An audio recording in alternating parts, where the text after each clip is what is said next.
Hi there, my name is Steve Gearhart and this is the Unagi Observer. Thank you so much for stopping by and watching this week's video. This week is a Yuri anime review.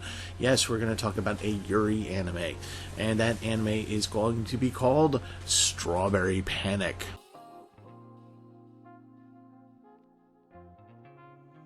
So Strawberry Panic is a Yuri anime that I got to see at Otaku. I think it was... not exactly sure which Otaku it was. I think it was 2008 or 2009. I'm not 100% sure. It's an Otaku anime, which means that usually at that time when I was looking for new anime, Otaku was a good place for me to figure that out. You know, you get to watch something for free. You don't have to pay for a service or anything like that. And generally speaking, you get an idea whether you're going to like something or not. So I was I'm pretty sure I was in between like a panel or an activity or whatever. And this was in the Baltimore Convention Center, so I just walked down that row of video rooms, right? And was just kind of looking at the little signs and trying to figure out what I wanted to watch before I went to the next thing. And so then, you know, I saw these listing of titles, and I was looking through the guidebook, and I was just like, oh, these are Yuri anime, and some of these look to be rom-com. There's a couple, the one showing right now, about to show is sort of a action-y kind of one. I'll bite. I'll go in there. I'll bite. I'll watch it.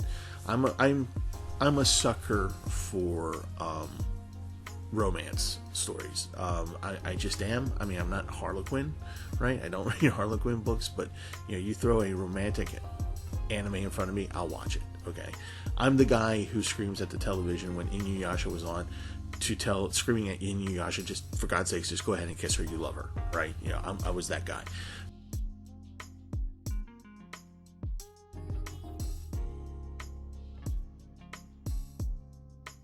Then we got 2 episodes in, then they had to do room clear, and the entire room was just like, no, we have to watch more. No, please, no, just, it can wait.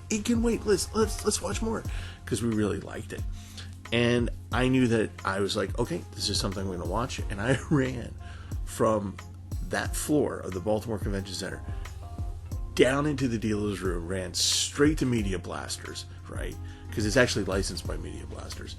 And I knew it was going to be there, and sure enough, I got the first 2 volumes DVDs for it, because that's all they had. And I binge watched it, and then over time, I would actually get the full series. As you can tell, I liked it. So, anyways, that's how I came across this anime. So let's talk a little bit particulars about the anime itself. It is actually from a series of light novels that were actually. They didn't have a overarching plot point or much of one. It was mostly short stories in these light novels. And then it turned into, of course, a manga. And then it turned into an anime in 2006, and even got a PlayStation game out of it. Who knew? But it was very, very popular at the time. And while I've never read the manga and I've never read the light novels, I did enjoy the anime. The anime is slightly different than the other medium, but not by much. So let's now talk about, you know, the anime itself. So the story is set, of course, in a all-girls school. No men allowed. It's all women. That's it. And it's on your prototypical, beautiful campus on top of the hill. There's a, you know, nice Gothic cathedral church in the center, and there's all these different buildings, and it's all gardens and beauty and all this stuff. What you would imagine a Yuri school, middle school, and high school to be. It's a combination middle school, high school. And within the school itself, there are actually 3 different, what I call houses, but they call themselves schools in the anime. And one, I'm not going to go through the names because I can't remember them all, but there's 3 schools. One is for young ladies who are kind of free-spirited, adventurous, and, you know, kind-hearted, warm, you know, just people who like to have fun. Another house is more athletic and more socially driven. These are women who are socially conscious, and you know, not women's led, but they, you know, want the world to be better, so they work towards those things. Athletics is a big deal in this house. And then the third house, which is where our main character winds up, is more of a leadership, old tradition, like traditional dancing, doing the garden thing, the flower arrangement, that kind of stuff. And that particular school is known for providing brides, meaning that the women there are geared towards learning how to be the power behind the scenes, so to speak. And so these three schools are on this one campus, and they all interact with each other. And they have, of course, a council, right? Each school has its own, each house has its own council, and they send representatives to the overall school council. And then it's led by the étoile, I think that's how you pronounce it, who is the leader of the student council and wields significant power. This person is often the most admired woman or a young lady in the school, and there's certain attributes, leadership attributes, given to her. So that's kind of the backdrop. And then, of course, within that, there is the trope of, the underlying trope, which is, we're about to change everything in the student councils for all the different schools, and we're going to have to get a new étoile, and we're going to have to do these things. So there's that story of who comes out on top, basically. And so now we get to the characters. Nagisa, who's the main character, she's coming from the outside world, got no clue. She's actually a ditz, right? A cute little ditz, but a ditz.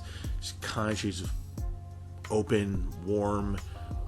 People generally like her. She makes friends very, very easily just because she's kind of silly, but very nice and helpful. And so she shows up to this school, and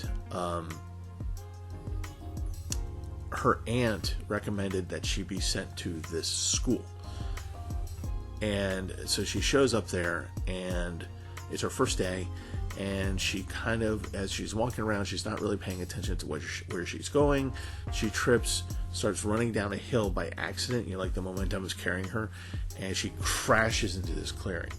As she dusts herself off, she's dropped her bag and stuff, and she's looking around, and she sees this beautiful older student, clearly a senior, with embracing a younger woman. And Nagisa is just like, oh, that's nice, and she's very beautiful, and whatever. And she turns around to collect her stuff, and she's not really thinking about it. And then suddenly this beauty shows up and hands her bag, asks her if she's all right. And Nagisa is like, smitten, kind of a little bit. And the senior girl leans over and gives Nagisa a kiss on the forehead, and this is where we get the romantic drama, and Nagisa faints. So that happens, and that's our introduction to Shimuzia, and she is the étoile, the current one, and the rest of the anime is about Nagisa first trying to figure out which house she's going to wind up in. She has various people who are interested in her romantically, as a friend.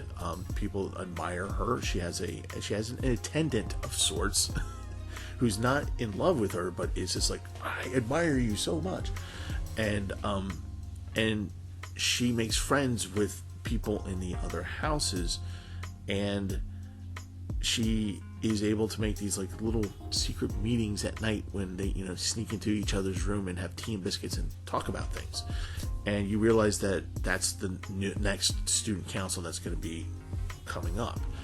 And so everyone's looking at Nagisa and going, she's probably going to be the next assistant to the next étoile, whoever that is, because she's approachable, easy. She'll be a good assistant, a good go-to for the council president, the étoile. So you have that, and then you have the bad mean girls who want the power, and the leader of this is this really kind of awful girl, and her girlfriend is even more awful because she's kind of a Lady Macbeth type who's just like, I'm gonna make my woman the leader so that she has the power so that I can have the power to do whatever the hell I want. And her schemes go really dark. They include seducing, blackmailing, and eventually rape. Yeah, that's a thing in Strawberry Panic. It ends fine, don't worry, but it stopped. But that is a strategy that this girl has. Who knew? Shimuziya is she's supposed to be having these duties, but she's kind of not doing them, and she's being kind of promiscuous. Like, it's not unheard of her to find someone who's attractive and go, hey, you want to go to the woods and make out for a bit? And that's a thing. And so, but when she finds Nagisa, she herself is smitten with Nagisa, and so that's where you get the romance plot. Will they, won't they? How's it going to happen? Because you have other people interested in her, including her roommate, who I think gets royally screwed at the end of the series. It's just me. But so you have that, and you have the interaction with all these other girls and these other subplots that keep going. It's very interesting. It's insofar that it's it's, except for the moments where it gets dark, like the rapey thing, and also Shimuziya's backstory, why she's entranced with Nagisa, why she is the way she is now, and why people are concerned about her. And so there's that kind of tragic story. There's a lot here. There's a lot of meat to it, and it's just a good ride. And as far as the plot goes, understand it is adolescent women from middle school to high school who are going off in the world. Various subjects are talked about, like, for example, the rapey thing, but also arranged marriages. That's actually a topic of discussion for a couple episodes. How people, unrequited love, being friends, what it means to be a friend, things like that. So there are a lot of interesting and positive outcomes with this anime. I think that's part of the reason why it's very popular, is because you kind of, while it's interesting that it's Yuri, it's lesbian, right? Everyone's kind of like, right? You kind of actually get past that idea of it, and you're just like, oh no, you get involved in the stories, and you don't see them as lesbians, you see them as people. And there's interesting little stories. Like, there's one, I kind of don't want to spoil it, but I'm just going to mention it, where they come across a couple who has been a couple the entire time they've been at the school, from beginning to almost the end, and they're having a little fight. And because one of the girls didn't notice something happening to the other girl, to her girlfriend, and they're bickering like a married couple, and it's kind of sweet. So you kind of get past the fact that this is a Yuri anime, and the thoughts of the Rule 34 thoughts kind of go out of your head, actually. And so it's a really nice, it's definitely a change of pace. If you're watching something, the benefit of this is that even though it's very tropey, it's very Yuri tropey, it's nice if you need something different to get away from, that's not going to be overloading your brain, and it's not action, and it's something that might be a little bit different for you. I think this is pretty good. The animation, it's standard animation, standard 2000s animation. It's good. It's fine. There's no really glitchy. There's no real big, like, glaring mistakes. There's a couple, but not too big. And again, the story is pretty solid, because what they're able to do is they tell the big story by telling little stories as they go along. So it's kind of like Cowboy Bebop, in that you have all these stories that happen, but they lead you. They lead you to the point where they're like, okay, here's the actual overall plot. Here's how these stories move you along with that overall plot. So it's very good. It's actually a well done show. honestly. So if you want to give it a try, Media Blasters has it licensed. I did not, before I made this video, look to see if it's on any streaming services. I'm sure it is. If I find it, I'll put it down below. So yeah, that's Strawberry Panic. I strongly urge you to watch it. It's a lot of fun. It's cute. It's warm. It's not a healing anime. It's not like Eurocamp, but it's just something different for you just to go, enough of Gundam, I need something else. This is perfect for that, to be that something else. Okay, Strawberry Panic. Watch it. So that was the review for Strawberry Panic. I hope you watch it. It's a really, really good watch. So that's going to be the Yuri anime. The week before was Gravitation, the Yaoi anime that I wanted to do a quick reviews on for this month. And we're going to start into something, because we got Otakon coming up next month, at the end of next month, and that means, of course, where to eat for Otakon 2022. The videos are going to start coming up, so keep on checking back. I think I'm going to update some of the anime I have in my anime picks for the SciTube. If you want to watch that, the link will be down below.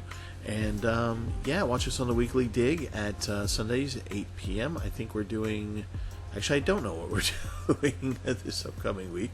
But yeah, just check us out Sunday around 8 o'clock, 8 p.m. Give or take a few minutes. Sometimes we have technical difficulties. But anyway, yeah, so there it is. Where to eat for Otakon. Those videos are next. And again, as always, thank you so much for watching.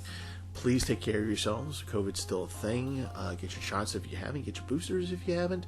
Do what you need to do, because actually, I'm really actually think I'm going to make it to Otakon this year, and I would love to see you at Otakon. So stay well, because I love you guys. All right, take it easy. I'll see you next time.